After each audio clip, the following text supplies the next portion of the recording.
Baik, saudara yang dikasihi Tuhan, kalau saat ini saudara dikasih 3 kesempatan untuk meminta apa saja yang pasti dikabulkan,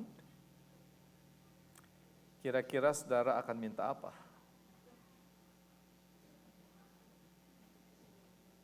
Tentu saudara kita akan meminta sesuatu yang menyenangkan dan menguntungkan bagi kita, bukan? Saya teringat saudara dengan sebuah cerita humor. Konon, katakanlah seorang ibu namanya Sri, adalah seorang istri yang tidak terlalu cantik, tapi dia seorang yang pintar. Ia hidup bersama suaminya di sebuah desa, suaminya pun berwajah biasa saja, tapi suka berpenampilan perlente dan suka menggoda cewek-cewek cantik di desanya. Pada suatu hari Sri pergi ke sungai untuk mencuci pakaian, maklum tinggal di desa, saudara. Tiba di sungai, ia melihat seekor ikan emas terjepit di antara bebatuan, menggelepar-gelepar. Lalu Sri menghampirinya, namun terjadilah keajaiban, si ikan emas bisa berbicara. Dia ngomong begini, saudara. Kalau kau menolong aku akan mengabulkan 3 permintaanmu. Tapi ingat, apa yang kamu minta akan membuat suamimu mendapatkan 10 kali lipat dari apa yang kamu minta. Sri pun segera menolong ikan tersebut dan langsung minta supaya wajahnya cantik, saudara. Tapi ingat, suamimu akan menjadi paling tampan di dunia, yang akan membuat sifatnya yang suka menggoda wanita itu semakin menjadi-jadi. Kata si ikan mengingatkan, enggak masalah, jawab Sri. Abrakadabra, dan jadilah Sri wanita yang amat cantik. Begitupun sang suami menjadi 10 kali lipat lebih tampan. Permintaan kedua, Sri ingin menjadi kaya. Ingat, suamimu akan 10 kali lebih kaya. Apa kamu tidak takut? Enggak apa-apa, kekayaan miliknya juga milikku. Jawab Sri tenang. Abrakadabra, menjadilah Sri orang yang kaya. Begitu juga suaminya kekayaannya 10 kali lipat dari kekayaan Sri. Apa permintaanmu yang ketiga, Sri? Tanya si ikan emas. Aku ingin mendapat serangan jantung ringan saja.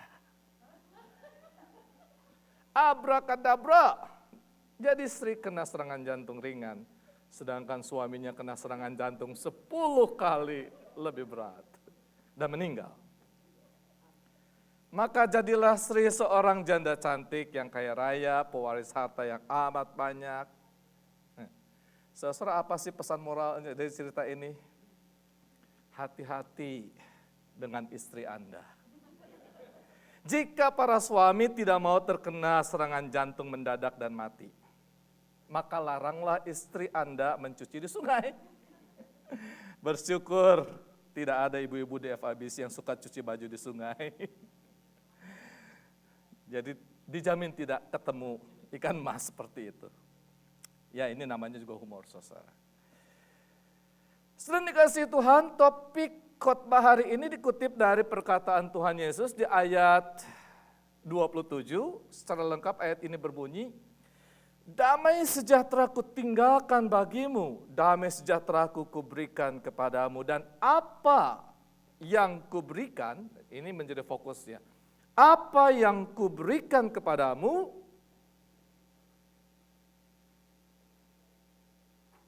tidak seperti yang diberikan oleh dunia.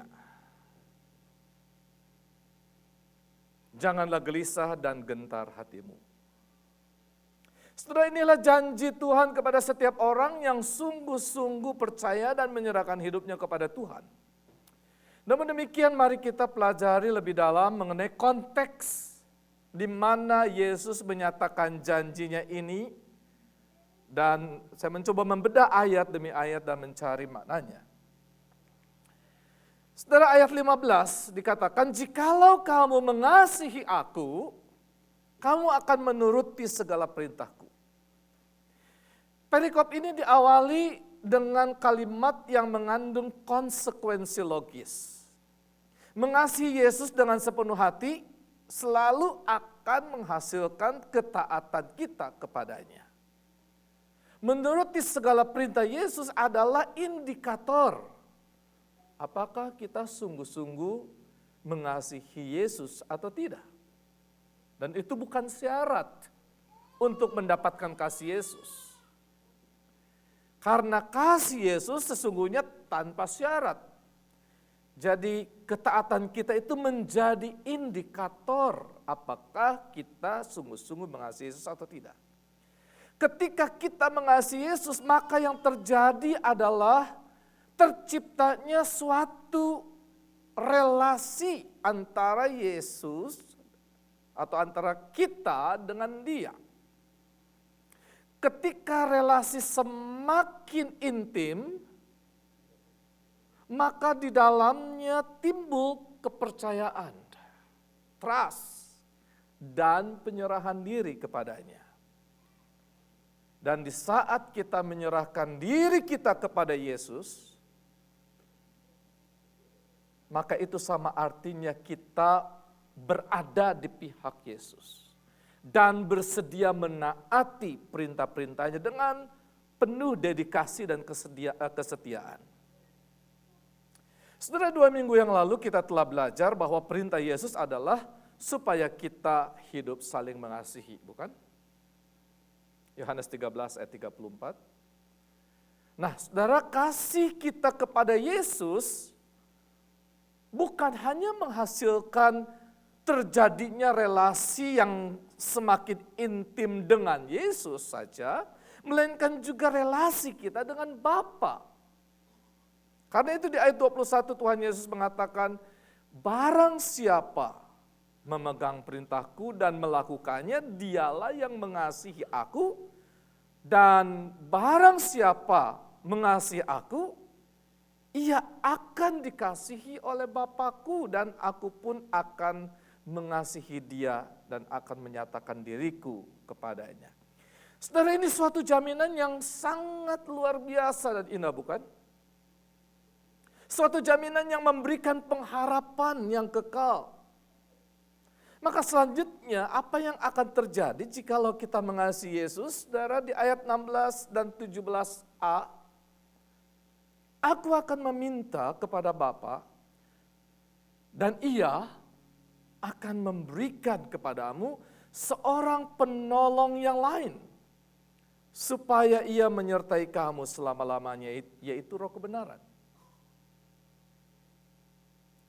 Jadi kalau kita berada di pihak Yesus, hati dan pikiran kita selaras dengan kehendak dan rencana Yesus Kristus. Maka Ia sendiri akan menjadi penjamin kita dalam memohonkan kepada Bapa Sorgawi, agar memberikan kepada kita seorang penolong yang sangat kita butuhkan di dalam menjalani kehidupan ini. Dan secara spesifik Tuhan Yesus menyebutkan Sang Penolong. Dan itu adalah Roh kebenaran. Saudara, mengapa sih Roh kebenaran ini yang dimohonkan Yesus kepada Bapa bagi kita? Roh kebenaran. Kenapa, saudara? Saudara, seandainya diberi kesempatan untuk memohon sendiri kepada Bapa, saudara, coba renungkan ya. Kalau saudara dikasih kesempatan untuk bisa memohon sendiri kepada Bapa, dan apapun yang kamu minta dikabulkan, kira-kira saudara apa yang akan jadi permohonan saudara?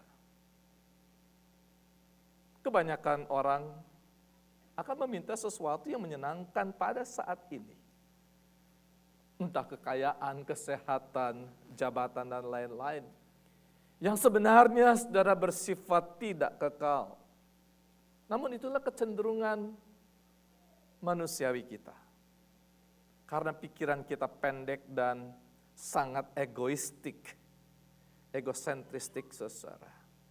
Hanya demi kenyamanan sesaat, demi memuaskan nafsu pribadi, seperti humor yang tadi saya sampaikan di pendahuluan.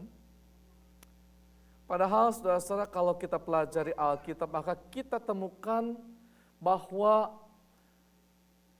problematik mendasar manusia adalah dosa.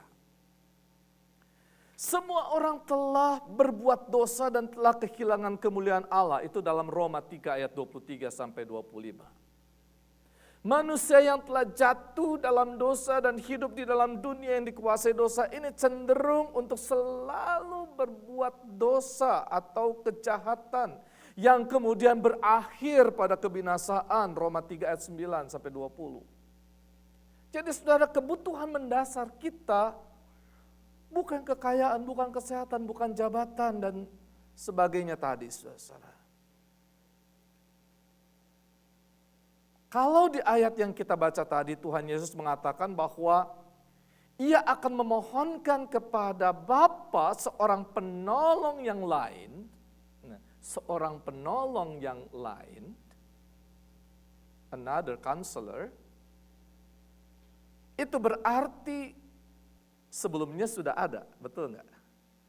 Sudah ada atau sudah hadir seorang penolong bagi kita dengan peran yang berbeda. Siapa itu? Saudara, tidak lain Yesus sendiri. Dia adalah pertama-tama seorang penolong yang diutus Bapa bagi kita. Apa peran Yesus Kristus ini? Tidak lain yaitu sebagai juru selamat kita.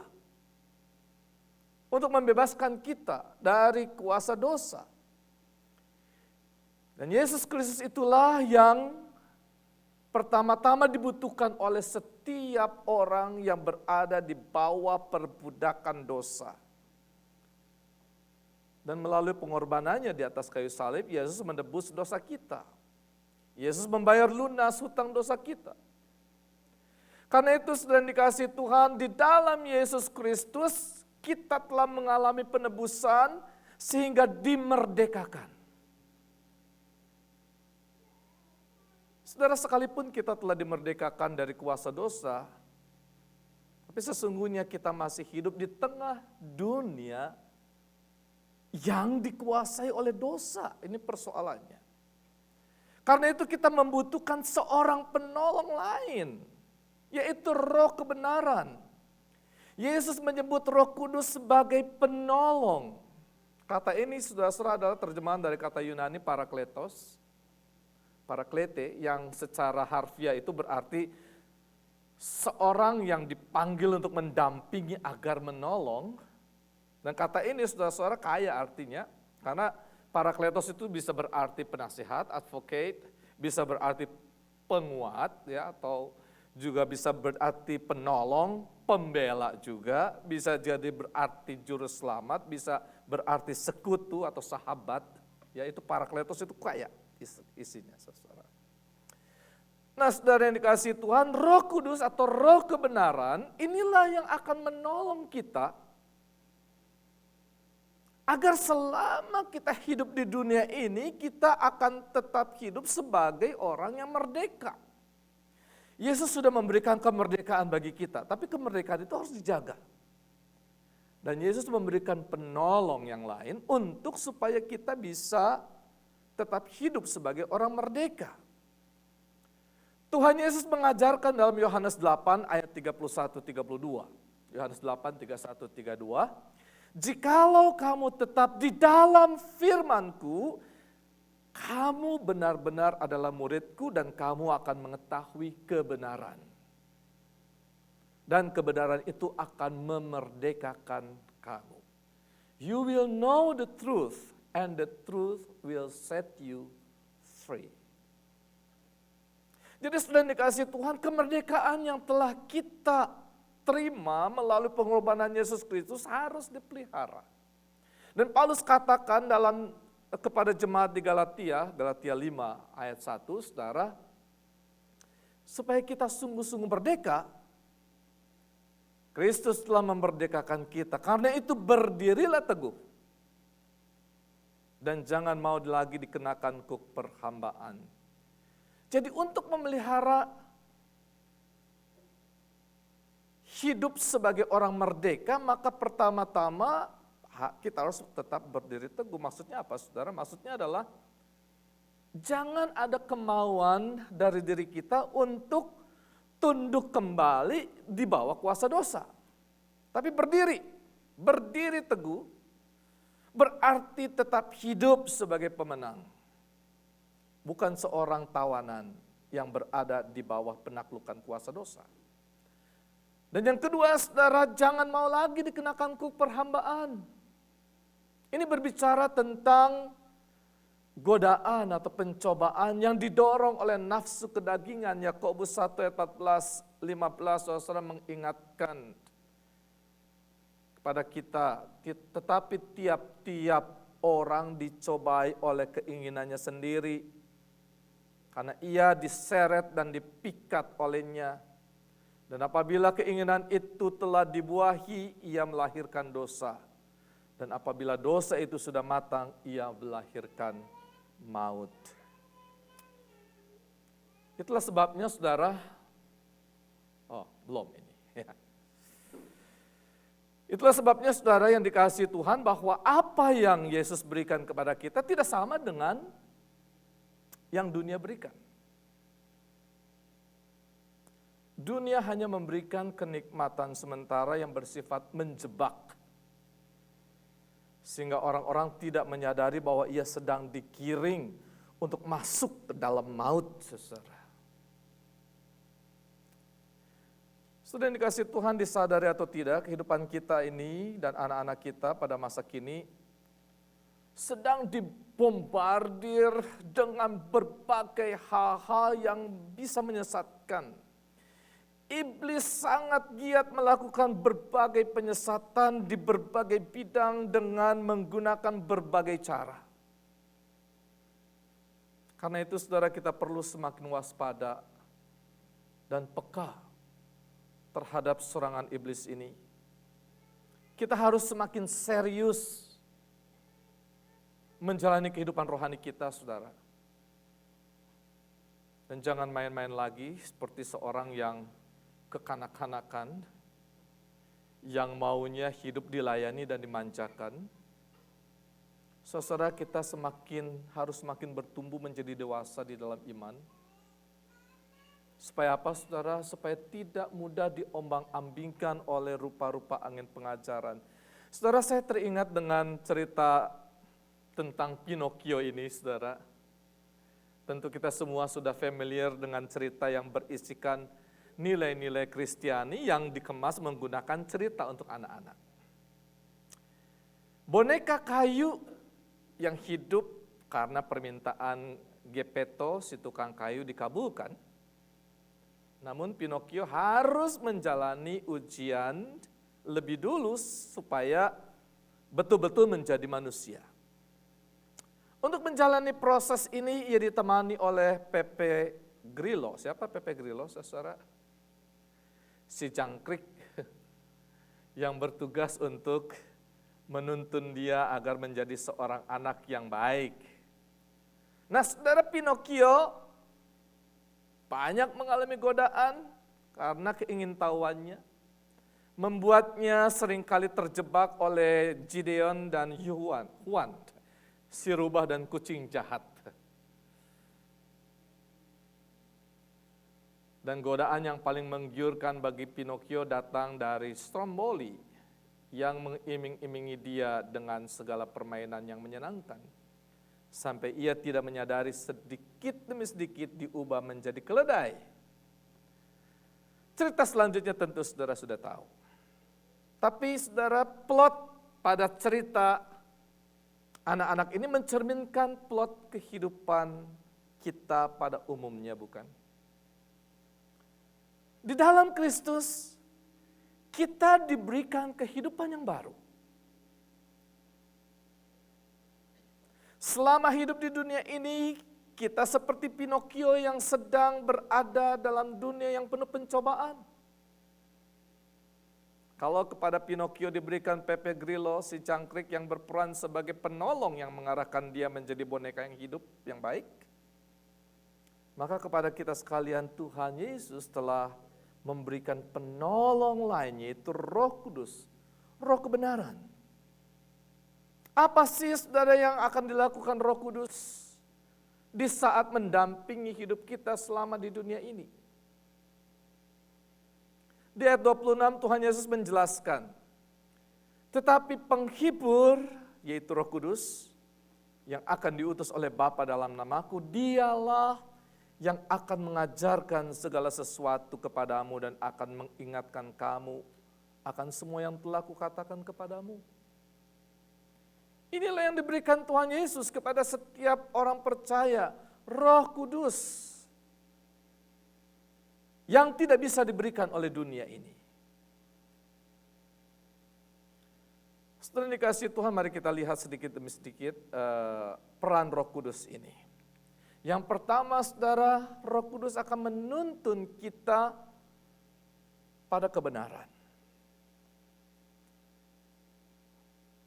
Saudara, sungguh saya prihatin dengan kehidupan masa kini, yang memperlihatkan bahwa tanda-tanda kesudahan zaman itu semakin dekat. Dan salah satunya adalah kedatangan si pendurhaka yang dilakukan si iblis. Kalau saudara baca dari 2 Tesalonika 2 ayat 9 sampai 10, saudara, saya tidak cantumkan di sini, tapi saudara nanti bisa baca di rumah. Ya, 2 Tesalonika 2 ayat 9 sampai 10, kedatangan si pendurhaka itu adalah pekerjaan iblis. Dan akan disertai rupa-rupa perbuatan ajaib. Tanda-tanda dan mujizat-mujizat palsu dengan rupa-rupa tipu daya jahat terhadap orang-orang yang harus binasa. Karena mereka tidak menerima dan mengasihi kebenaran yang dapat menyelamatkan mereka. Karena itu saudara, jangan membuka diri kita pada mereka yang membawa penyesatan ini. Jaga hati, jaga pikiran, agar terus tertuju pada kebenaran di dalam Yesus Kristus.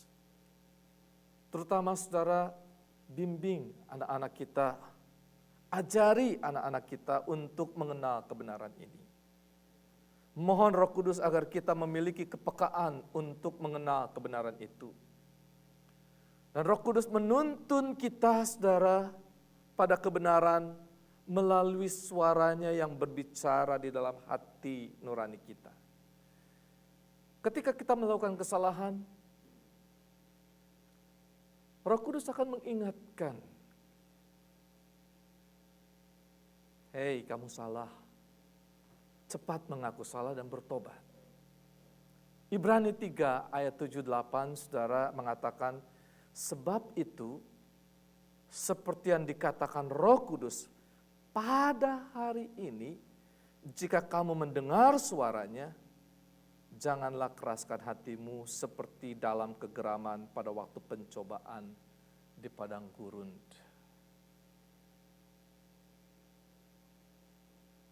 Saudara, ketika saya masih melayani di Jakarta, suatu hari ngobrol dengan seorang pemuda yang sudah berpindah gereja, saudara.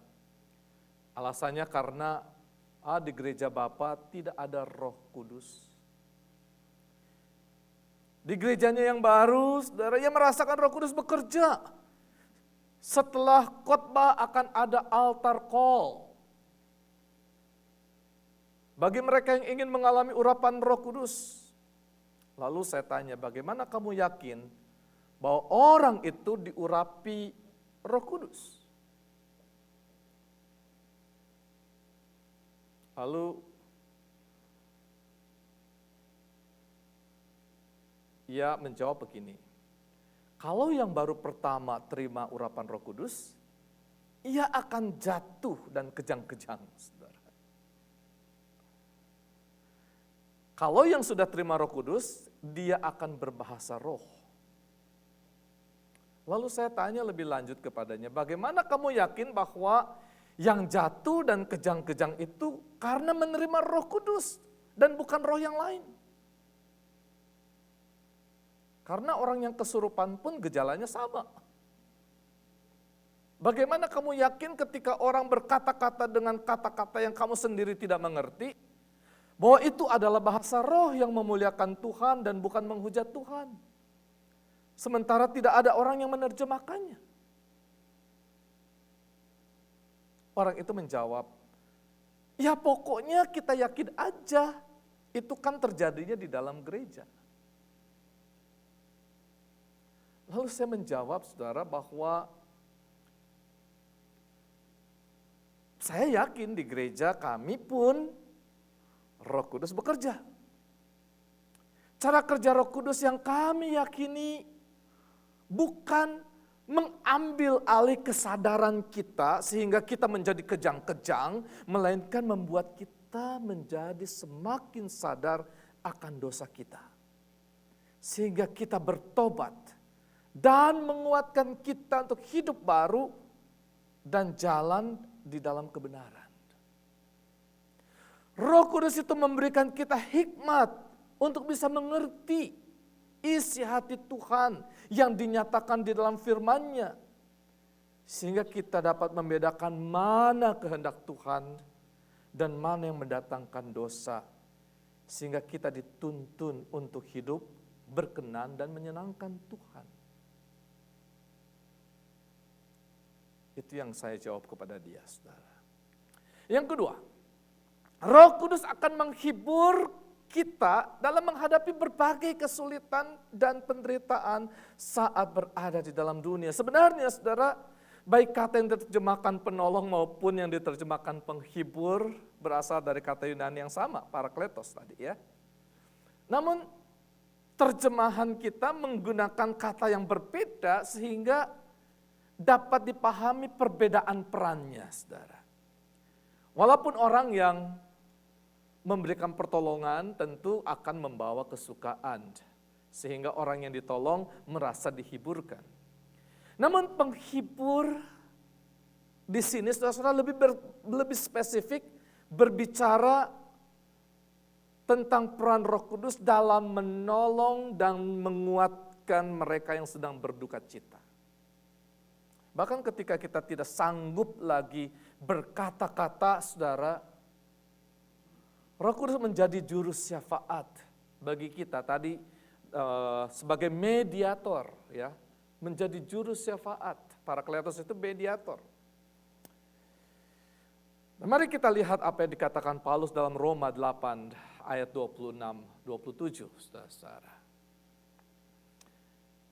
Demikian juga Roh membantu kita dalam kelemahan kita, sebab kita tidak tahu bagaimana sebenarnya harus berdoa. Tetapi Roh sendiri berdoa untuk kita kepada Allah dengan keluhan-keluhan yang tidak terucapkan. Dan Allah yang menyelidiki hati nurani mengetahui maksud Roh itu. Yaitu kalau ia sesuai dengan kehendak Allah berdoa untuk orang-orang kudus. Saudara mungkin pernah mengalami keadaan yang begitu sulit, sampai kita tidak bisa lagi berkata-kata, selain hanya bisa berdiam diri dan meneteskan air mata. Kita tidak sanggup lagi mengucapkan kata-kata. Tapi saudara tahu, Roh Kudus tidak tinggal diam. Ia terus bekerja di dalam hidup kita dan mendoakan saudara. Tapi saudara-saudara jangan taken for granted ya. Jangan berpikir, karena Roh Kudus juga mendoakan saya, sudahlah saya jangan berdoa lagi. Toh sudah ada yang mendoakan kita. Enggak, saudara. Kalau begitu sih namanya kita malas. Dan Tuhan tidak senang dengan mereka yang malas, saudara. Karena orang malas cenderung melalaikan banyak hal, tidak bisa diberi tanggung jawab. Sekali lagi saudara, Roh Kudus adalah roh penghibur. Yang di dalam diri kita, ia berkarya. Dan Paulus katakan dalam Roma 15 ayat 13, semoga Allah sumber pengharapan memenuhi kamu dengan segala sukacita dan damai sejahtera dalam iman kamu, supaya oleh kekuatan Roh Kudus kamu berlimpah-limpah dalam pengharapan.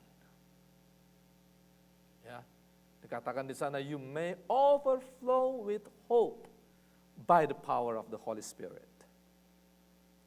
Yang ketiga, saudara, Roh Kudus akan mengajarkan atau didaskei segala sesuatu yang kita perlukan dalam menjalani kehidupan ini. Saudara coba ingat-ingat lagi bagaimana sih ketika anak-anak saudara lahir. Dari bayi yang mungil, lalu kita sebagai orang tua punya peran mengajarkan mereka hal-hal yang sangat diperlukan. Betul nggak? Mulai dari cara makan, belajar jalan, belajar berbicara, dan mengenal bahasa, belajar menulis, mereka pergi ke sekolah dan seterusnya. Mengapa saudara mengajarkan mereka hal-hal tersebut kepada anak-anak kita? Apa tujuannya saudara? Karena itu dibutuhkan untuk menjalani kehidupan ini, bukan? Ketika semakin tampak bakat dan talenta anak-anak kita, lalu kita mengarahkan mereka kepada pendidikan yang lebih formal. Terus belajar supaya hidup mereka menjadi mandiri dan berguna bagi yang lain, serta memuliakan Tuhan. Apakah setelah selesai pendidikan formal, terus sekolah-sekolah sampai mentok PhD, lantas selesai belajar? Tidak, saudara. Karena proses belajar terus-menerus terjadi selama kita hidup di dunia. Dunia ini terus mengalami perubahan, saudara. Dan kita yang hidup di dalamnya selalu harus belajar mengikuti perkembangannya, bukan? Dulu, saudara, waktu saya menyusun skripsi, masih pakai mesin ketik. Tek, tek, tek, tek, tek, tek, tek, tek, tek. Sekarang serba komputer. Dulu punya TV di rumah, sangat istimewa. Sekarang dimanapun saudara bisa nonton pakai cellphone. Dan kita terus belajar agar kita tetap eksis di zaman yang berubah ini, bukan? Kalau enggak, saudara, kita jadi ketinggalan. Nah, saudara dikasih Tuhan, bukankah dalam kehidupan rohani pun kita perlu selalu belajar? Ketika kita lahir baru, kita seperti bayi yang baru dilahirkan kembali. Ketika menerima Tuhan Yesus Kristus sebagai juru selamat pribadi kita dan mengaku percaya dibaptis, maka kita akan terus belajar dan belajar sampai dewasa dan terus bertumbuh sampai Tuhan kita berjumpa dengan Dia, sampai kita berjumpa dengan Tuhan muka dengan muka. Dan di dalam proses belajar ini kita membutuhkan Roh Kudus, saudara. Saudara, mengapa sih kita harus terus belajar? Supaya kita terus bertumbuh di dalam Tuhan dan semakin dewasa.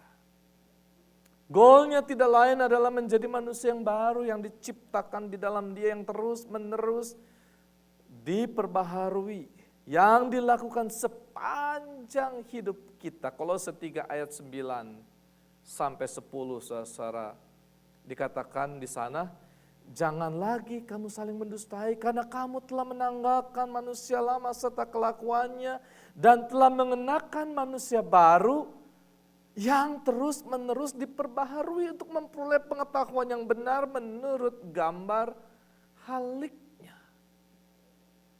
Have put on the new self which is being renewed in the knowledge, in the image of its creator. Jadi saudara, Roh Kudus sebenarnya sedang memproses kita menjadi ciptaan baru. Manusia lama kita yang rusak karena dosa kini diciptakan ulang supaya kita kembali menjadi manusia dalam rupa dan gambar Allah, imago Dei, in the image of God. Kalau saudara perhatikan dalam Galatia 5 ayat 22 sampai 23 ini mengenai buah roh, saudara.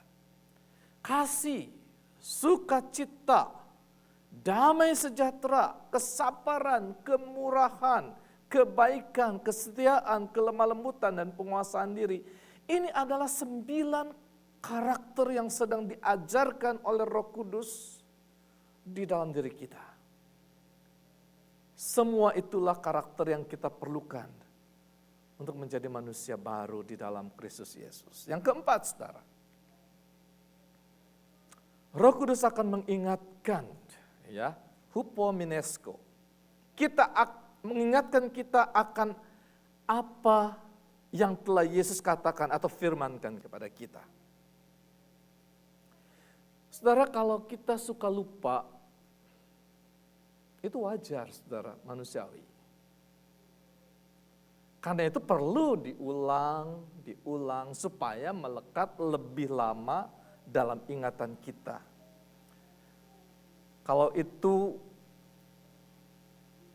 Karena itu, saudara, kalau ada orang yang lupa sesuatu, saudara, nggak usah marah-marah. Kasih tahu aja, ingatkan saja, saudara. Karena tiap orang pasti ada lupanya, betul nggak? Apalagi kalau sudah 50, sudah tetot, saudara. Pasti ada lupanya. Jadi kalau lupa jangan marah-marah, ingatkan aja. Jangan kayak Kabayan, saudara. Tahu ya Kabayan ya? Kabayan itu dia tokoh pandir di Jawa Barat, saudara.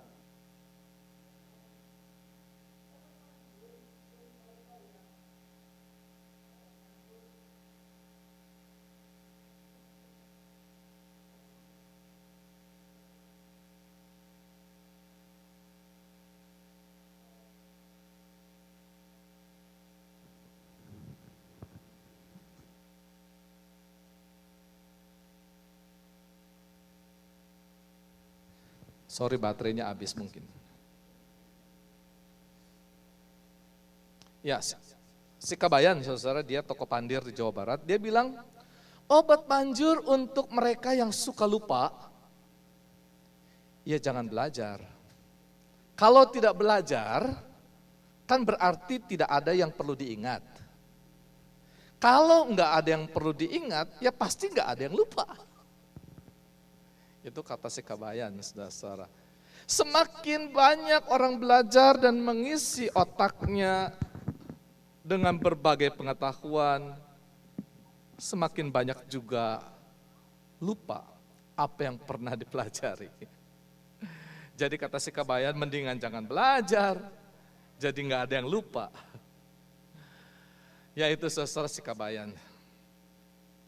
Dia nggak bisa membedakan nggak tahu dengan lupa. Ya begitulah orang pandir, saudara, nasihatnya jangan diikuti ya.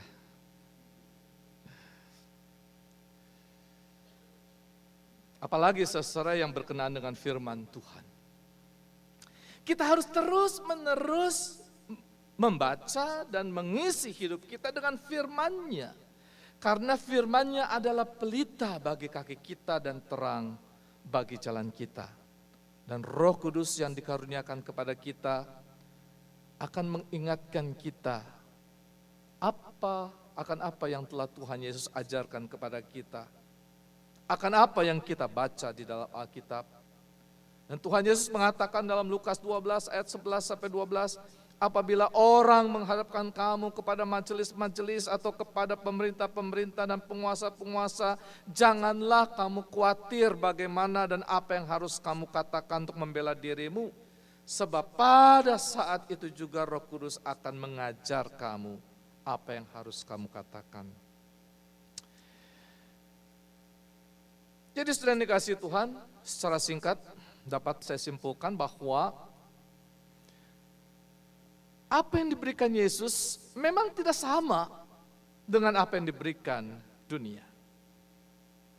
Setiap orang yang beriman kepada Yesus Kristus dan mengakui Dia sebagai Tuhan dan Juru Selamatnya, maka kepadanya akan diberikan Roh Kudus. Roh Kudus adalah roh yang akan menuntun kita pada kebenaran dan yang akan menghibur kita dalam menghadapi berbagai kesulitan dan penderitaan saat berada di dunia ini. Roh Kuduslah yang akan mengajarkan segala sesuatu yang kita perlukan dalam menjalani kehidupan ini dan mengingatkan kita akan apa yang telah Yesus katakan atau firmankan kepada kita. Roh Kudus itulah yang paling kita perlukan agar kita dapat menjalani kehidupan di dunia ini.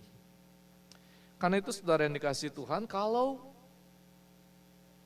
Paulus menasihatkan kita semua seperti yang dituliskan dalam Roma, supaya kita hidup di dalam roh. Mengapa saudara-saudara? Dalam Roma 8 ayat 5 sampai 6, sebab mereka yang hidup menurut daging memikirkan hal-hal yang dari daging. Mereka yang hidup menurut roh memikirkan hal-hal yang dari roh. Karena keinginan daging adalah maut, tetapi keinginan roh adalah hidup dan damai sejahtera. Jadi jelas saudara, kalau kita mau tetap hidup, maka hiduplah di dalam roh. Dan lebih lanjut Paulus katakan dalam Roma 8 ayat 14-15, semua orang yang dipimpin roh Allah adalah anak Allah. Sebab kamu tidak menerima roh perbudakan yang membuat kamu menjadi takut lagi. Kita sudah merdeka. Tetapi kamu menerima roh yang menjadikan kamu anak Allah, dan oleh roh itu kita berseru, ya Aba, ya Bapa. Saudara, minggu depan kita akan bersama-sama mengikuti retreat. Dan saya berharap kita semua akan diberkati melalui program ini. Dan saya percaya saudara bahwa Roh Kudus akan memperlengkapi baik bagi saudara yang akan menjadi pembicara maupun saudara sekalian yang mendengarkannya, terutama juga untuk anak-anak. Mereka akan dibimbing untuk menerima perlengkapan senjata rohani. Karena itu saudara, mari kita siapkan diri kita saudara untuk mengikuti acara ini dengan sepenuh hati. T-shirtnya sudah siap saudara. Fang sudah bikin desainnya tuh. Warnanya hijau, saudara-saudara, ini army look. Saudara, program retreat ini bertujuan menopang tercapainya tema tahun ini, saudara. Tema tahun ini Improving Family Life through the Cultivation of Christian Values and Character Building. Memang saudara, program ini dirancang agak rileks karena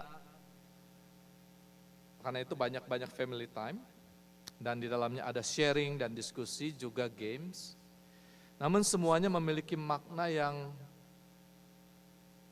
sangat penting bagi pembangunan karakter, baik secara pribadi, secara individu, maupun kehidupan keluarga dan dalam kehidupan bersama sebagai keluarga besar FIBC. Dan kita mau agar nilai-nilai Kristiani itulah yang menjadi dasar dalam menjalani kehidupan kita. Dan hari ini saudara, kita diingatkan bahwa sesungguhnya damai sejahtera yang Tuhan Yesus berikan kepada kita tidak sama dengan damai sejahtera yang ditawarkan dunia. Roh Kudus yang dikaruniakan Yesus Kristus akan membawa damai sejahtera yang sejati, yang akan membimbing kita pada jalan kebenaran dan hidup. Sebaliknya saudara, roh-roh dunia kegelapan ini menawarkan kenikmatan semu yang akan menjerat manusia yang hidup di dalam roh dunia ini masuk dalam kebinasan. Kiranya Tuhan menolong kita sekalian. Amin. Let's pray.